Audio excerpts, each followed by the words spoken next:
The blizzard rolled across the prairie like some ancient beast awakened from centuries of slumber, hungry and furious, swallowing the land in roars of white.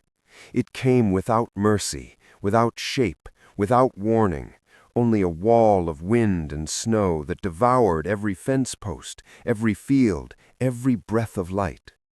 In moments the world disappeared beneath a veil of ice, and all directions became the same, lost, frozen, endless. Inside the old ranch house on the edge of the valley, Elena Avery sat alone, curled beneath a thin wool blanket that did nothing to ease the cold crawling across her skin.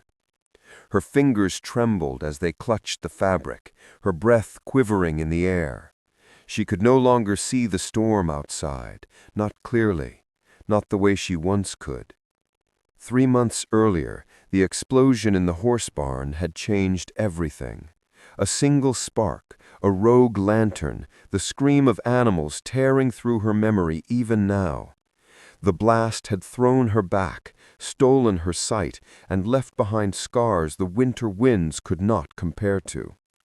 The doctors told her she was lucky to be alive at all.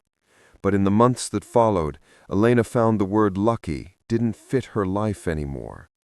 What remained of her sight was little more than shifting ghosts of shapes and faint washes of dim light. Faces were gone, colors were gone. The world had become a smear of shadows, blurred and trembling, like a nightmare she could not wake from. And now the people she trusted had left as well. That evening, before the blizzard reached its full fury, the ranch hands packed up what they could and rode off, one wagon after another. They had whispered apologies, excuses, promises Elena knew they would never keep. They said the ranch could not support anyone helpless through the winter. They said they would send someone back for her. They said the storm wouldn't last. But their voices lacked conviction. And when Elena reached out to hold on to someone, anyone, they slipped away from her hands like she was made of thorn and rust. Neighbors she once shared meals with, friends who once watched sunsets with her, men and women who once promised they would stay, gone, all of them. And when the last door closed and the final hoofbeats faded into the howling wind, the silence that followed was heavier than the blizzard itself. It settled into the walls, into the floorboards, into her bones. She was alone in the hollowed house, alone with the wind that seeped through every cracked board and broken seam. The temperature plunged as night deepened, the kind of cold that made breath feel like shattered glass in the lungs. Elena tried lighting the stove, tried finding matches, tried remembering where everything was supposed to be. But sight was memory, and memory faltered beneath fear. At last the fire died completely, leaving only darkness and that terrible white roar outside. Elena pressed her hand against the wooden wall to steady herself as she rose. The cold stung worse than any pain left from the explosion. She reached out into empty air, choosing direction only by instinct. Her fingers skimmed furniture, corners, door frames. She moved slowly, step by trembling step, guided by touch and fragility. Every surface felt distant, every inch felt unfamiliar. When she reached the front door, the wind slammed against it like a warning. It rattled the hinges and hissed through the cracks as though begging her not to open it. And yet Elena did, because staying felt like surrender. The moment the door swung, the blizzard struck her in the face with a force that nearly took her breath. Snow whipped against her cheeks like shards from a broken mirror. Her hair blew wildly, tangled by fingers of ice. The world outside was a void of white noise, cold, endless, overpowering. Elena staggered forward, gripping the doorframe to keep from falling. Her boots sank into unforgiving snow. The wind wrapped around her like a hand dragging her backward, as if the storm itself wanted to claim her. She lifted her head toward the swirling nothingness. She saw nothing, only light bleeding into darkness, a swirling haze without shape or meaning. She didn't call out for help. She didn't cry for rescue. Something deeper than despair held her silent. The truth had settled quietly inside her, the way snow settles over the graves of forgotten things. No one was coming back. Not tonight. Not tomorrow. Not ever.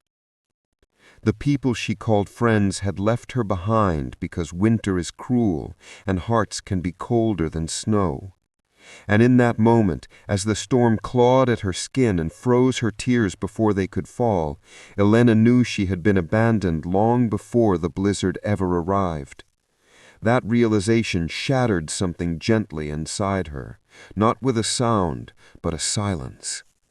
She remained there, standing half inside the house, half outside in the storm, suspended between what life had been and what it had become.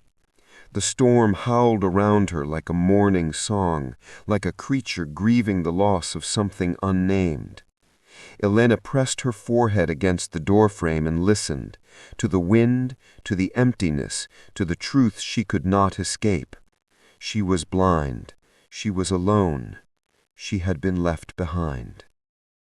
As the storm threatened to bury the ranch under mountains of snow, Elena tightened her grip on the wood. Her heart beat slow and heavy beneath her ribs, like a fading drum. She stood there and faced the cold, letting it sink into her skin, her lungs, her soul. She thought of the barn, of fire, of fear, of the darkness that followed.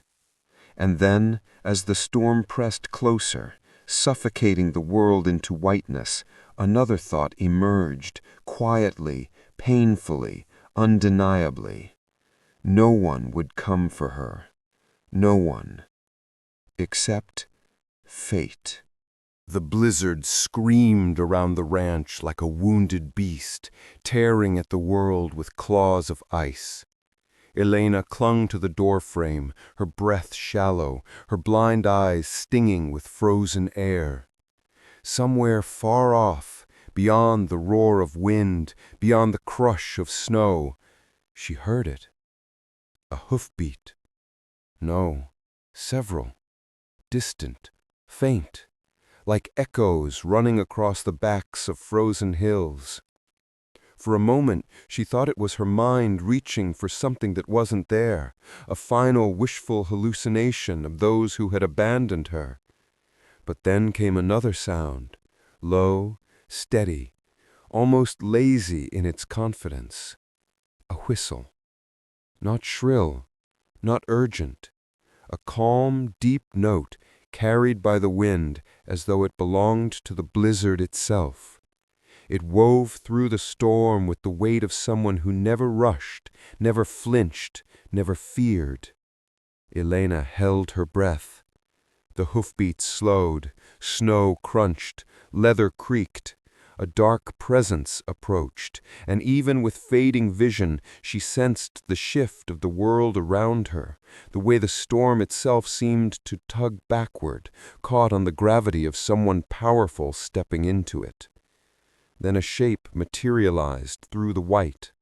A tall figure, long coat whipping behind him like a torn shadow, broad shoulders dusted with snow, a hat pulled low against the wind. He moved with a quiet certainty that made the storm feel less alive, less hungry. He stopped just feet from her, and Elena felt, more than saw, his eyes on her. They didn't cut or judge, they simply looked, steady and unreadable, like he was taking in every detail the world had tried to erase. For a moment, neither spoke. The wind howled between them, but he stood unmoved. In town, people whispered rumors about a man like this, someone who drifted from ridge to valley, never staying anywhere long enough to grow roots, a gunslinger who spoke little and listened even less. They called him many things: ghost rider, lone shot, desert shade. But the name most folks used was Rowan. Rowan the Silent. A man with more scars on his soul then bullets on his belt. Elena's voice trembled when she finally found it. Who are you?" He didn't answer with words at first. Instead, he stepped closer, boots sinking deep into the snow. The storm tugged at his coat, but he ignored it. Elena could feel the warmth radiating from him, even before he reached her, a contrast so startling against the cold it almost hurt. Elena gasped softly at the sudden warmth. You'll freeze without this." But Rowan only shook his head. "I've ridden through worse." She didn't know what that meant. She didn't need to, because the next moment he did something no one had done since the explosion, something so simple her breath caught. Rowan placed his hands on her waist, steadying her, and lifted her into his arms. Not roughly, not urgently, gently, firmly, as if her weight was nothing more than breath, as if carrying her was the most natural thing in the world. Elena let out a small, broken sound, not from fear, but from the foreignness of being held, protected, wanted, even in her brokenness. Her head rested against his chest, and for the first time she heard it. His heartbeat, slow, measured, unshaken, a steady thump that stood firm against the storm, stronger than the wind, louder than the abandonment echoing inside her. It felt like safety. It felt like warmth. It felt like someone choosing her, not because she was helpless, but because she was human. Rowan didn't speak as he carried her away from the doorway. Snow swirled around them in thick, blinding waves, but his stride remained unwavering. Strong arms held her securely against his chest while the storm continued its relentless assault. She could feel the muscles across his shoulders shift with each step. She felt the snow gather on his hat, the wind tug at his coat, the cold cling to his skin. Yet Rowan didn't flinch, didn't hesitate, didn't slow. His breath was steady, his movement sure, his presence a quiet wall between her and the blizzard. Why did you come here?" Elena whispered, voice barely audible. Rowan glanced down at her. Not that she could see it, but she felt the shift of his breath. "You were alone. That was all. Not heroic, not dramatic. Just truth spoken as simply as the way he held her." Elena swallowed hard. How did you know?" Rowan's voice lowered, almost lost beneath the wind.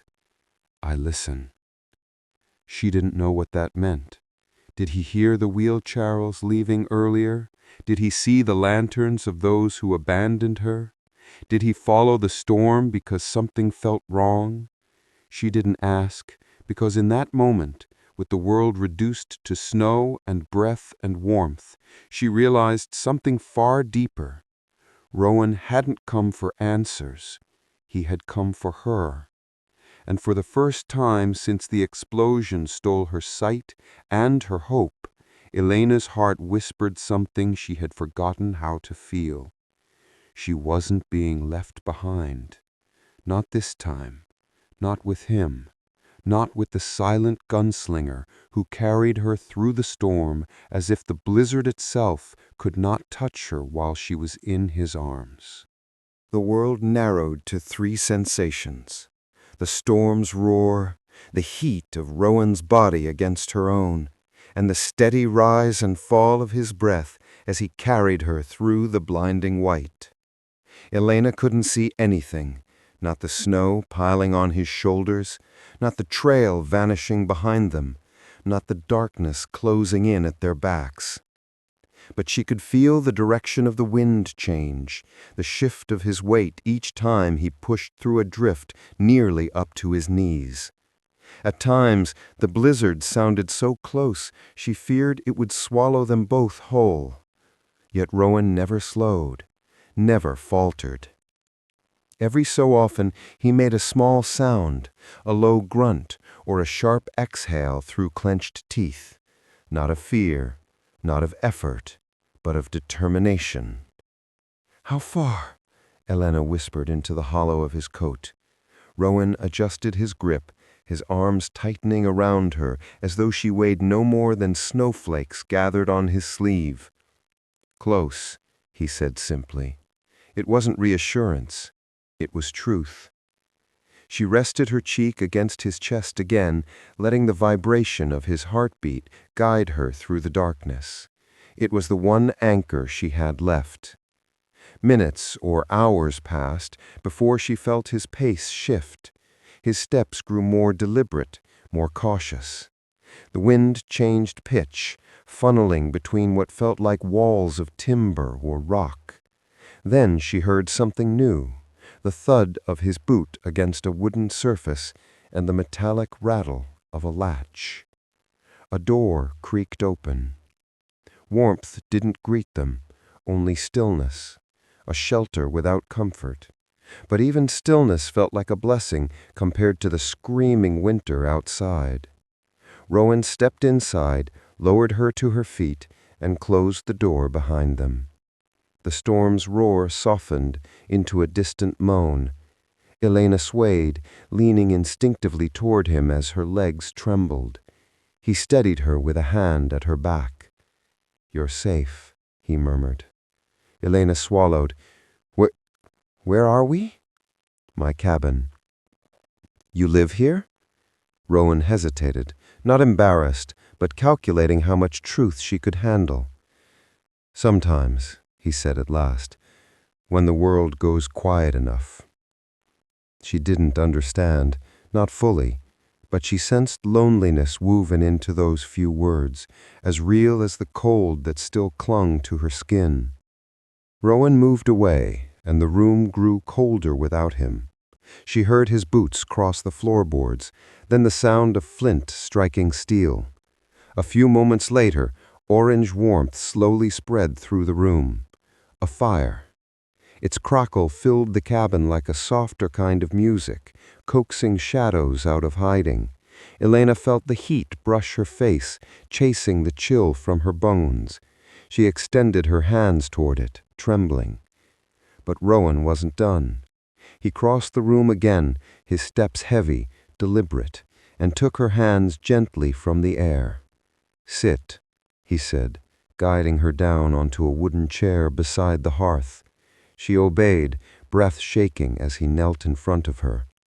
The narrow cabin glowed with ember light, and though she couldn't truly see him, she sensed his presence close, too close, warmth radiating from him like a second fire.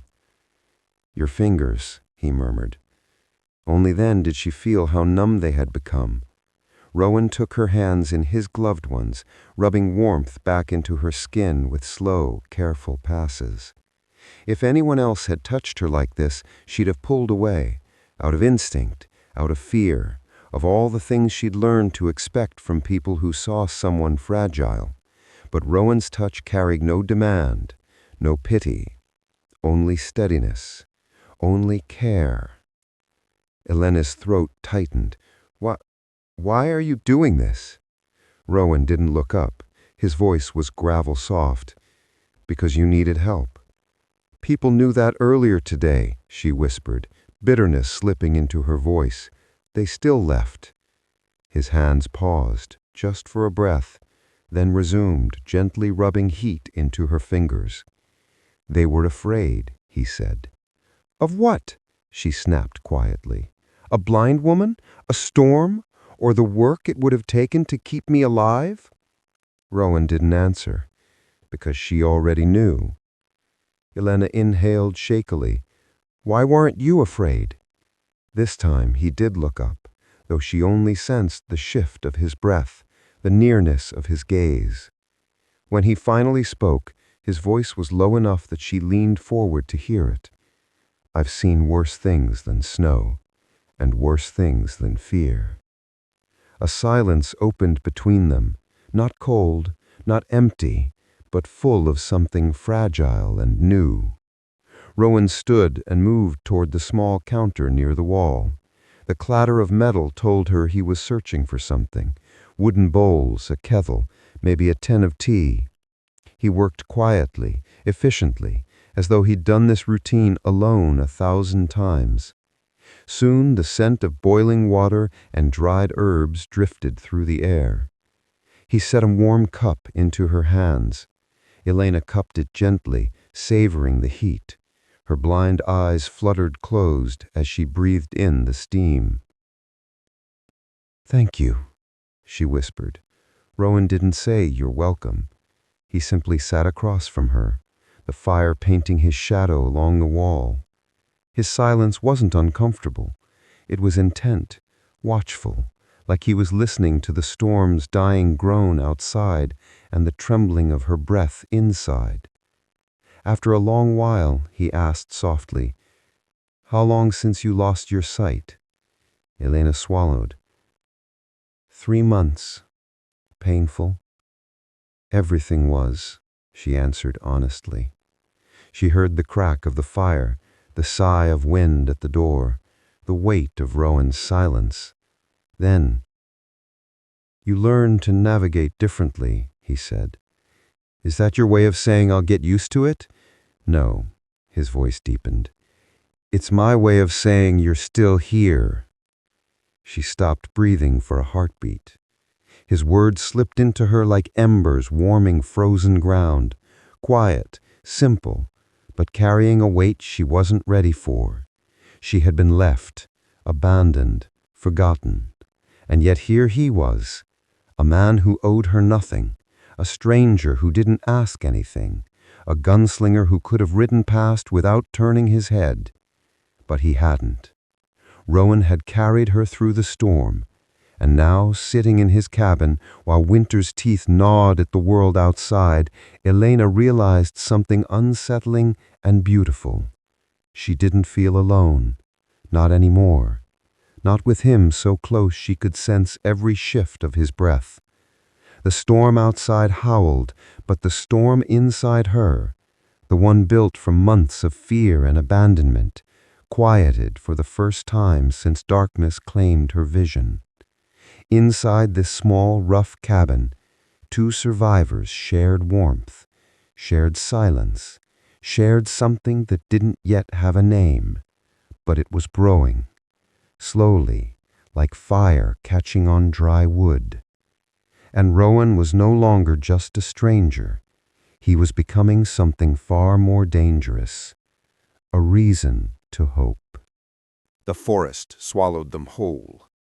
Rowan moved with a pace that was neither hurried nor calm, something in between, something born from long years living in places where one wrong step got a man buried before dawn. His breath steamed in the blizzard, snow clung to his hair, his lashes, his coat, until he looked less like a gunslinger and more like a wandering ghost. Elena clung to the warmth in his chest, to the steady thrum of his heartbeat. She could not see the world he was navigating, but she felt the danger in the way his muscles tensed beneath her freezing fingers, felt the way he turned his head toward sounds she could not hear. The storm was no longer their only threat, because the moment Rowan had lifted her from the porch, the barks had started. Faint at first, then closer. Wolves, the starving kind that hunted storms, knowing the wind would hide their approach. Now they paced just beyond the tree line. She couldn't see them, but she could hear the way Rowan breathed, slow and sharp, like a man measuring the shadows. "Are they following us?" she whispered. His answer came not in words, but in a small shift of his body, a tightening of grip, a soft, near-silent click, the sound of a hammer being gently cocked back. Yes.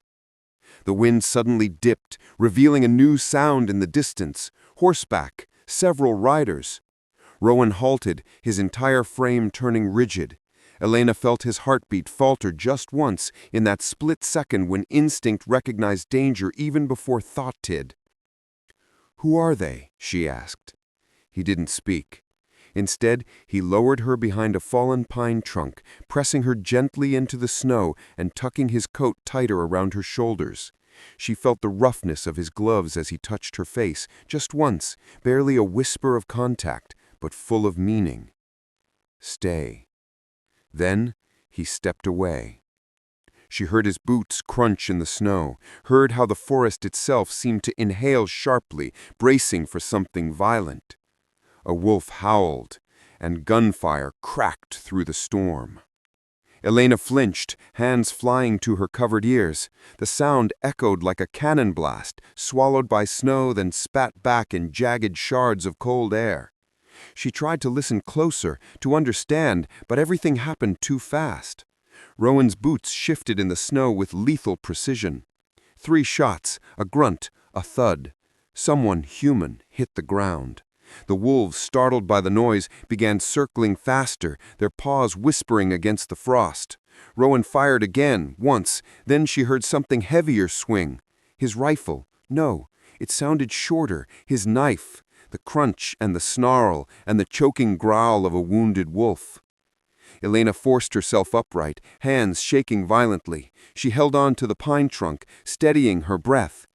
"Rowan?" she called. A low whistle answered, a sound as cold and steady as the man himself. He was alive.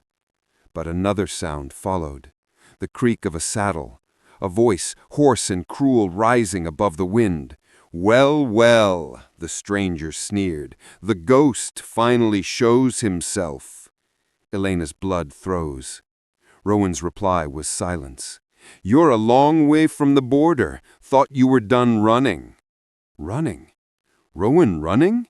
Elena clutched the coat around her, heart hammering. She didn't know his past, didn't know why he wandered alone or why people feared speaking his name, but she didn't need sight to sense what stood before her now. Someone who wanted Rowan dead, and maybe her with him. Rowan's next words were few, quiet enough she almost missed them. Leave. It wasn't anger, wasn't fear, just a simple instruction carved from calm steel.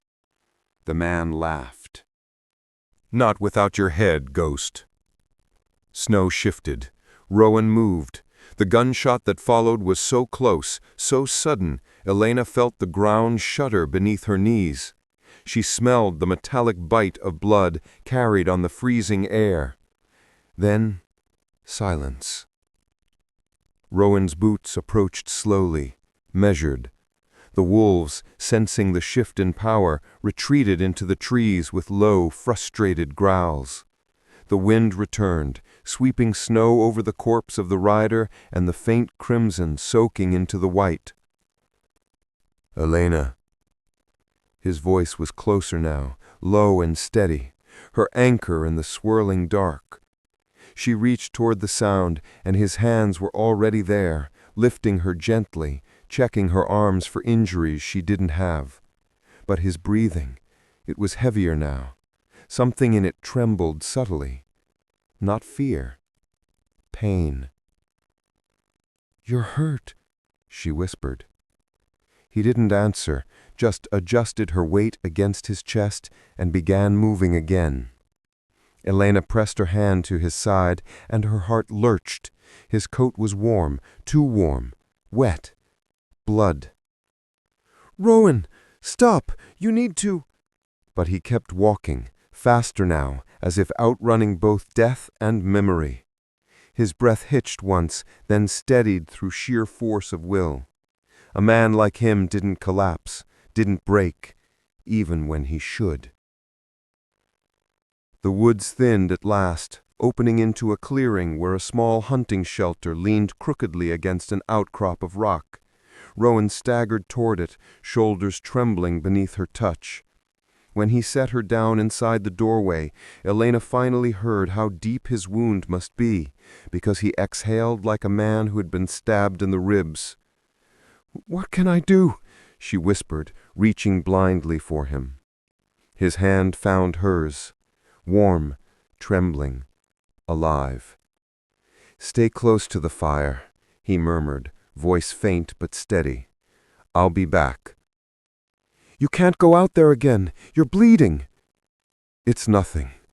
But she felt the way his fingers tightened around hers, one deliberate squeeze, not reassuring, but grateful, as if her concern mattered more to him than the wound tearing through his side. When he stepped away, she reached for him, too slow, and her hand closed on empty air. She listened. His boots scraped the threshold. Then his voice returned, not near her, but just outside the doorway, pitched low in a tone she'd never heard from him before. "Don't come closer." The words weren't meant for her. Someone else was out there. Elena's pulse spiked. Another rider, a wolf, or something worse, something Rowan had hoped to avoid but now faced alone because protecting her mattered more than protecting himself. Gunfire shattered the quiet. One shot. Rowan's. Then the thud of another body falling to the snow. The silence that followed was deeper than before, heavy. This time, Elena didn't wait for him to return. She crawled across the rough floorboards, following the faint scent of smoke and snow and blood that lingered in the doorway. "Rowan," she whispered. A sound answered, a soft, breathless exhale. Not strong, not steady. She reached forward. Her hand touched his coat. He was kneeling, barely upright. "Elena." His voice cracked like frozen wood. "Stay inside, please." That last word, please, told her everything. He wasn't asking for obedience. He was asking because he didn't want her to see him like this. Hurt, human, weak. But Elena had been blind long enough to understand something the sighted often missed. Strength wasn't found in men who stood unbroken. It lived in those who kept standing despite the cracks. She wrapped her arms around him, pulling his weight against her. "You carried me," she whispered, breath shaking. "Let me carry you now." And for the first time, Rowan didn't resist. He let her help him inside. Let her settle him near the dying fire, and let her press her hands to his bleeding side and try, with trembling fingers, to staunch a wound made for a gunslinger, not a girl who couldn't see the blood she was trying to stop. Outside, the storm raged like a living beast. Inside, Rowan breathed in shallow, uneven pulls, but yet alive. Because even in a night full of teeth, shadows, and gunfire, he had not let go of her. And Elena, blind in the blizzard, understood something she'd never dared believe. This silent man, this wounded stranger, had chosen to fight for her, not because he was obligated, but because somewhere in that storm, she had become someone worth saving. Dawn came slowly, as if the storm itself were reluctant to release them. Elena felt its approach before she heard it, the subtle easing of the wind's teeth, the way the cold softened from a predator's bite into something merely bitter. The shelter creaked under a gentler sky. Snow no longer spat against the wooden beams like thrown gravel. Instead, it drifted, almost tender. She sat beside Rowan, who lay half-slumped against the wall, his breath shallow but steadier than the night before. Her hands, numb from tending him, rested over the bandage she'd wrapped around his side. It wasn't perfect. She had no needle, no proper materials, but she had followed his murmured instructions until his voice faded into exhausted silence. Now she listened to him breathe. Inhale, exhale, life. A sound she had feared losing. "Rowan?" she whispered. A moment passed, then another.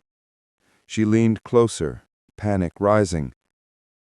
His hand found hers, slow, heavy, but deliberate. "I'm here." Never in her life had 2 words carried such weight. She exhaled, a trembling, relieved laugh slipping free. "I thought you were—" "I don't die easy." The dryness in his tone made her swallow hard, half a joke, half a truth carved from years she knew nothing about. "I need to get you warm," she murmured, adjusting his coat around him. "There's barely enough firewood left." He didn't answer, but his hand tightened around hers again, not in pain, not in fear, in gratitude. A silent acknowledgement that she had stayed when others would have fled. For a moment, neither of them spoke. The world outside the shelter was quiet, in a way that made the blizzard feel like a distant dream. And in that fragile morning hush, Elena sensed something shifting inside Rowan. Something loosening, uncoiling. A man who had never let anyone close was letting her stay, letting her matter. "Rowan," she whispered, brushing melting frost from his collar. "Why did you come last night? How did you even find me?" He didn't answer first. His breath itched, barely noticeable if she hadn't been listening so closely. Finally, he said to the floorboards, "I wasn't looking for you." She stilled. He continued, voice low and rough as if pulled from a place he rarely touched. "I heard the storm coming, thought I'd ride through to the next ridge before it swallowed the valley. But then I saw tracks, a few sets, heading away from your ranch, fast, and one set coming back." The set had been hers, blind, staggering, alone. "I followed them," she said. "Why?" A long pause, then softly, "Didn't know, still don't." But his voice dipped, and beneath its calm surface was something unspoken, something Elena felt more than understood. He hadn't found her by chance. Something had drawn him back, something deeper than a storm or a trail in the snow. She opened her mouth to speak, maybe to thank him, maybe to confess something she didn't have words for yet, when a sudden crunch outside froze her breath. Footsteps. Human. Rowan sat up straighter with a sharp inhale. She reached to steady him, but he lifted a hand. Wait. The steps stopped right outside the shelter. Elena's fingers dug into his coat. The door creaked, and a familiar voice groaned, "Rowan, you alive in there, ghost?" Elena exhaled with a gasp. She knew that voice from town. Samuel Riker, the trapper who lived 2 ridges over, gruff, always smelling faintly of pine tar. A man who spoke loudly because silence made him uncomfortable. Rowan let his head drop back against the wall with a quiet grunt of relief. Riker. The trapper stepped inside, stomping snow off his boots. "Storm's clearing. Thought I saw smoke in this direction? Figured it was yours. Nobody else is dumb enough to hole up out here except for a half-dead gunslinger." Then he noticed Elena. "Well, hell," he muttered. "You're the Avery girl. They said you were as good as gone." Elena stiffened, shame burning hot under her ribs. "They left me," she admitted softly. Riker grumbled something under his breath, more growl than words. "People are cowards. Storm hits and suddenly they're saints with frozen feet." He knelt beside Rowan, inspecting his bandage. "You're leaking like a busted canteen, friend." Rowan shrugged weakly. "It'll hold. Not if you bleed every time you stand." Riker sighed, adjusting his gear. "Lucky for you, I brought supplies. Birch sap, needle, gut thread. I patched wolves with worse." Elena felt Rowan tense, felt the shift in his breath. A man who trusted no one was about to be sewn back together by a loud, sarcastic trapper. But Rowan lay still. For her. because she needed him to live. Riker worked fast, muttering about injuries, snowfall, and the stupidity of men who tried to be legends. Rowan barely reacted, though his breath grew sharp each time the needle bit. Elena held his hand through the worst of it, wishing she could take the pain from him. When it was done, Riker leaned back with a grunt. He'll walk again. Maybe even shoot straight if he stops trying to die dramatically. Rowan managed a faint smirk, one of the rare times Elena had ever heard emotion color his silence. Riker stood, dusting off his gloves.